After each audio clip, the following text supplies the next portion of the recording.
X-rays, but how are they produced? It is equally important to know the production of X-rays. X-rays are produced by the sudden daylight deceleration or stoppage of a rapidly moving stream of electrons at a metal target in a high vacuum tube. Very, very confusing if you don't see the picture.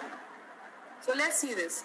Now what happens? All of you must have seen this particular intraoral machine which is there in most of the, and all of the colleges. Now you can see 3 parts which are marked and one more part which may be a part of the control panel. This is the control panel.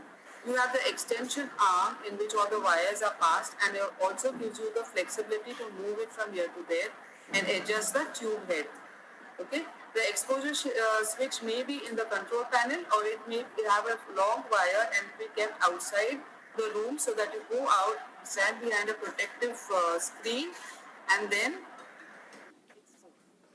now, the same X-ray tube head which I told you is here. This is the position indicating this device, and this is a cross section of what is inside this tube head. What is inside the tube head, if you can see, is made out of metal. It has a window over here which has a tube head seal. Here you have a lead collimator and aluminium discs. We'll discuss that later. The tube is filled with insulating oil, and in that is floating the most important, that is the. Also what you have is a step-up transformer and a step-down transformer. Okay. Now we'll talk about this X-ray tube, which is so important and plays a very, very vital role. The X-ray tube is very, very tiny, and it consists of, now let's see, the glass wall tube which is painted with lead, except for this particular area where there's a window. This window does not have lead lining, so that when the X-rays are produced, they will be coming out only through this exit point. Everywhere else, it will be absorbed by the lead lining which is painted. Okay? Now, you have a cathode which is made up of a filament, and it is also embedded in a focusing cup which is made out of molybdenum. You have an anode which is made out of tungsten, and it is mounted on a copper stem. Now it is important to know that this anode is not put straight, it is put at an angle. Why this angle? We will come to it later. And this is, like I said, the tube window. Now this cathode filament is connected to the step down transformer which we saw in this, the step down transformer. And the cathode and the anode are connected to the step up transformer. Okay, and this tube is highly vacuumized. There is nothing in the tube. This highly vacuum, no air is present in the tube. Now, let's talk about the anode. The anode is made out of tungsten. Why tungsten? Because there's a lot of heat generated when X-rays are produced. Only 1% or less than 1% is X-rays, and the rest of it is heat. And so if the anode material has to have certain properties, high atomic number, high melting point, low vapor pressure, high specific heat, and high thermal conductivity. Heat which is produced over here is taken away or moved out by the help of conduction through the copper stem, convection through the oil in the X-ray tube head, radiation and rotating anode is used in the extraoral machines, not in the intraoral machine. Now this angle which I was telling you about is known as angle of truncation. It is at 20 degrees to the X-ray beam. Why? Because the size of the tungsten atom, tungsten anode, is 2 by 1 millimeter, but that is too big a size because the image will not be very well detailed if the size of the anode is big. The one of the requirement, it should be a point anode, and so it is angulated, and so you get a area of 1 by 1 millimeter, so that you have the tungsten anode which is large but it is angulated, so the working area is 1 by 1, so we get a good detailed radiograph. This angle is known as angle of truncation. Like I said, the step-down transformer is connected to the cathode filament, and the step-up transformer is connected to to apply a potential difference between the anode and the cathode. Why? Because we have an incoming current of 230 volts, so it has to be stepped down to 3 to 4 volts, or it has to be stepped up to 65 kilovolts. Now what happens is, when you put on the switch, okay, when you put on the main switch, the current will flow. And the first thing is the step down, it will go to step down transformer, get converted to 3 volts, and it will go and heat this filament. Now when it gets heated, have harmonic emission, and these particles are collected over here, okay, and they are focused by the molybdenum cup.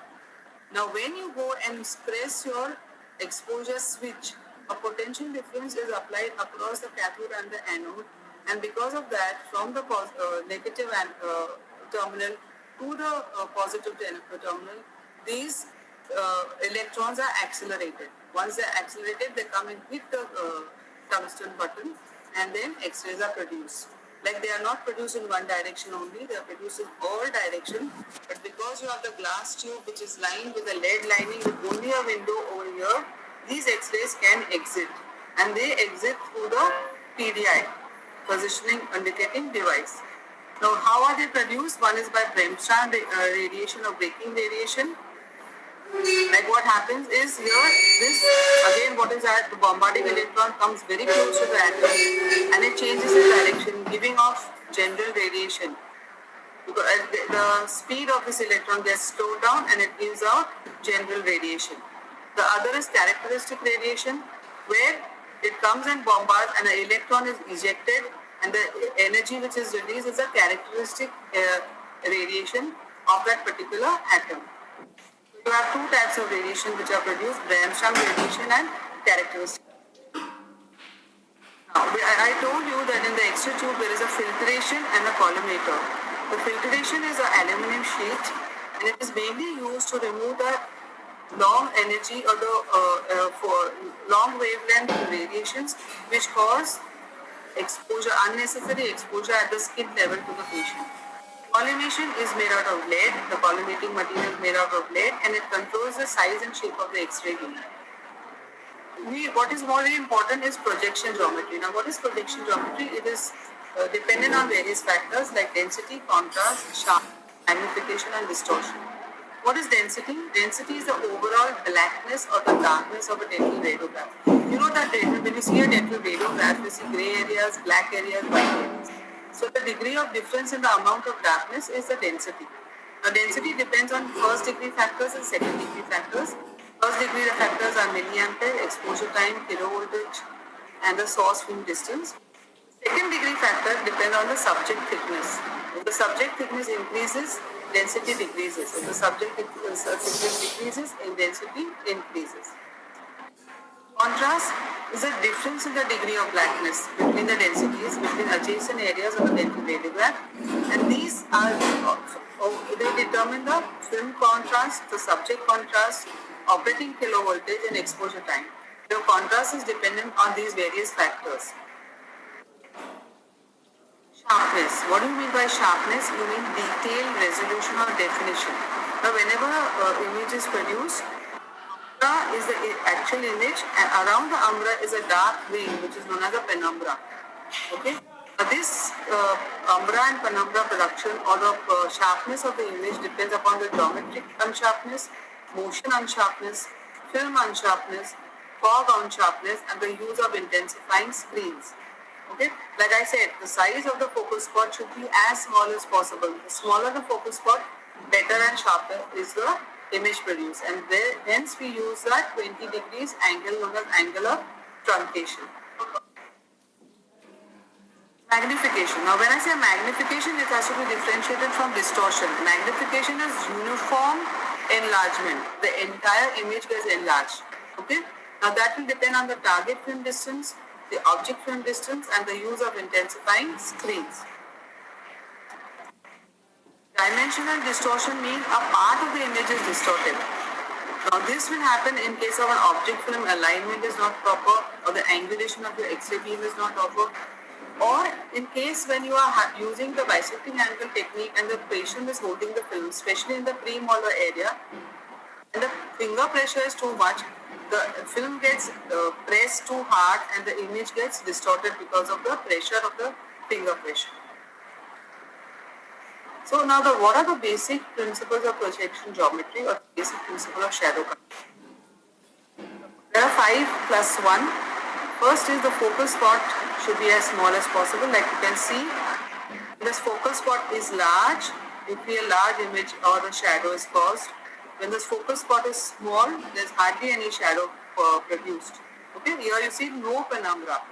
So it is large, small, and the smallest. So you'll get a well-detailed image. Now the focus for object decision should be as long as possible. So this is the focus spot. It is further away from the image, so you can see the image which is from the object. The image which is formed is approximately the size of the object. When the focal spot comes closer, the image gets enlarged. The object film distance should be as small as possible.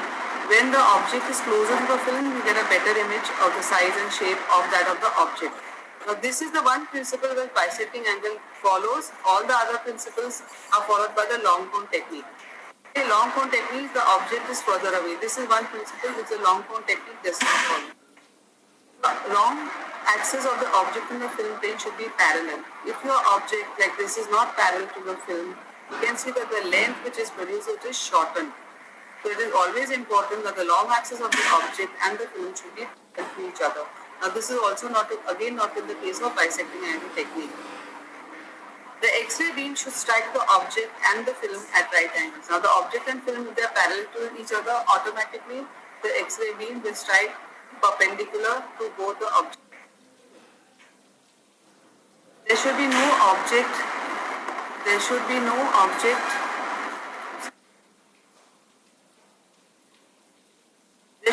movement of the tube, film or patient during exposure. This is given by Mason and Hill because any movement will again cause penumbra, umbra, fogging, distortion.